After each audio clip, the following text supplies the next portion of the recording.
ഇന്ന് നല്ലൊരു beef സ്റ്റൂവിൻ്റെ recipe ആട്ടോ കാണിക്കുന്നത്. അപ്പോൾ ആദ്യം നമുക്ക് ബീഫ് ഒന്ന് വേവിച്ചെടുക്കണം. അപ്പോൾ അതിന് വേണ്ടിയിട്ട് ഏകദേശം ഒരു 1/2 കിലോ ബീഫാണ് എടുത്തിട്ടുള്ളത്. ഇനി ആദ്യം അതിലേക്ക് ആവശ്യത്തിനുള്ള ഉപ്പ് ചേർത്ത് കൊടുക്കാം. 1 ടേബിൾ സ്പൂൺ കുരുമുളക് പൊടി. കുരുമുളക് ഫ്രഷ് ആയിട്ട് ഇതുപോലെ ഒന്ന് തരിതരിപ്പായിട്ട് പൊടിച്ചിട്ടാണ് ചേർത്തിട്ടുള്ളത്. പിന്നെ ഒരു 1/2 ടേബിൾ സ്പൂൺ വെളുത്തുള്ളി ഇഞ്ചിയും കൂട്ടിയിട്ട് ചതച്ചത് ചേർത്ത് കൊടുത്തിട്ടുണ്ട്. പിന്നെ ഒരു സവാളയുടെ പകുതി, ഒരു ചെറിയ സവാളയുടെ പകുതി ഒന്ന് ഇതുപോലെ കട്ട് ചെയ്തിട്ട് ചേർത്തിട്ടുണ്ട്.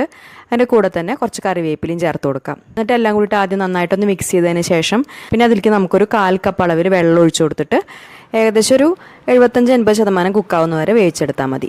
ഇനി സ്റ്റൂ ഉണ്ടാക്കാൻ വേണ്ടിയിട്ട് ഒരു അടികട്ടിയുള്ള പാത്രം അടുപ്പത്ത് വെച്ചിട്ട് അതിലേക്ക് ഒരു 2 ടേബിൾ സ്പൂൺ വെളിച്ചെണ്ണ ഒഴിച്ചു കൊടുക്കാം. ഒരു 2 ചെറിയ പീസ് പട്ട, ഒരു 4 ഗ്രാമ്പൂ, 3 ഏലക്കായ അത്രയും ചേർത്ത് കൊടുത്തിട്ട് അത് നന്നായിട്ടൊന്ന് ഇളക്കി കൊടുക്കാം. എന്നിട്ട് അതൊന്ന് മൂത്ത് വരുമ്പോൾ ഒരു 5 വെളുത്തുള്ളി നീളത്തിൽ കട്ട് ചെയ്തതും ഒരു ചെറിയ പീസ് ഇഞ്ചി നീളത്തിൽ കട്ട് ചെയ്തതും ചേർത്ത് കൊടുക്കാം.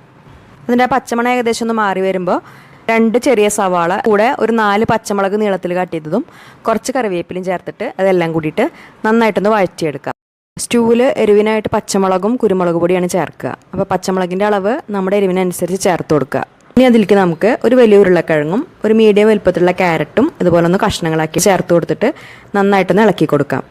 അതിനുശേഷം പിന്നെ 1 ടീസ്പൂൺ മല്ലിപ്പൊടിയും 1/2 ടീസ്പൂൺ പെരിഞ്ജീരകപ്പൊടിയും ചേർത്ത് കൊടുക്കാം. 2-3 മിനിറ്റൊക്കെ ഒന്ന് അടച്ചു വെച്ച് വേവിക്കുമ്പോഴേക്കും അതൊന്നങ്ങോട്ട് വാടി വരും. അതിനുശേഷം പിന്നെ നമുക്ക് വേവിച്ചെടുത്തിട്ടുള്ള ബീഫ് അതിലേക്ക് ചേർത്ത് കൊടുക്കാം.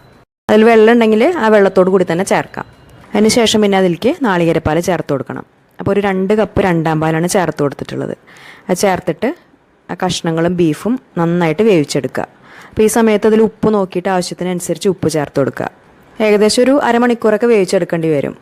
ഇപ്പോൾ ബീഫും കഷ്ണങ്ങളൊക്കെ നന്നായിട്ട് കുക്കായിട്ട് ആ ചാറൊക്കെ ഇതുപോലെ ഒന്ന് കുറുകി വന്നിട്ടുണ്ട്. ഈ സമയത്ത് അതിൽ കുറച്ച് ഉരുളക്കിഴങ്ങൊക്കെ ഒന്ന് വേണമെങ്കിൽ കറിക്ക് ചെറുതായിട്ടൊരു തിക്നെസ് കിട്ടാൻ വേണ്ടിയിട്ട് കുറച്ച് മാത്രം ഒന്ന് ഉടച്ചു കൊടുക്കാം. അതിനുശേഷം പിന്നെ അതിലേക്ക് നമുക്ക് നാളികേരത്തിൻ്റെ 1/4 പാല് ചേർക്കാം. അപ്പോൾ 1 കപ്പ് നല്ല കട്ടിയുള്ള പാലാണ് ചേർത്ത് കൊടുത്തിട്ടുള്ളത്. പിന്നെ അതിൻ്റെ കൂടെ ഒരു 1/2 ടീസ്പൂൺ കുരുമുളക് പൊടിയും 1/4 ടീസ്പൂൺ ഗരം മസാലയും ഒരു 1/2 ടേബിൾ സ്പൂൺ പച്ച വെളിച്ചെണ്ണയും കുറച്ച് പച്ച കറിവേപ്പിലയും ചേർത്തിട്ട് എല്ലാം കൂടിയിട്ട് നന്നായിട്ടൊന്ന് അങ്ങോട്ട് മിക്സ് ചെയ്തെടുക്കാം. ഈ വെളിച്ചെണ്ണയും കറിവേപ്പിലയും ചേർക്കുന്നതിന് പകരം നിങ്ങൾക്ക് വേണമെങ്കിൽ നെയ്യിൽ അണ്ടിപ്പരിപ്പ് മുന്തിരിയൊക്കെ ഒന്ന് റോസ്റ്റ് ചെയ്തിട്ട് അങ്ങനെ വേണമെങ്കിലും ചേർത്ത് കൊടുക്കാം. ഇപ്പോൾ നല്ല ടേസ്റ്റി ആയിട്ടുള്ള ബീഫ് സ്റ്റൂ റെഡി ആയിട്ടുണ്ട്.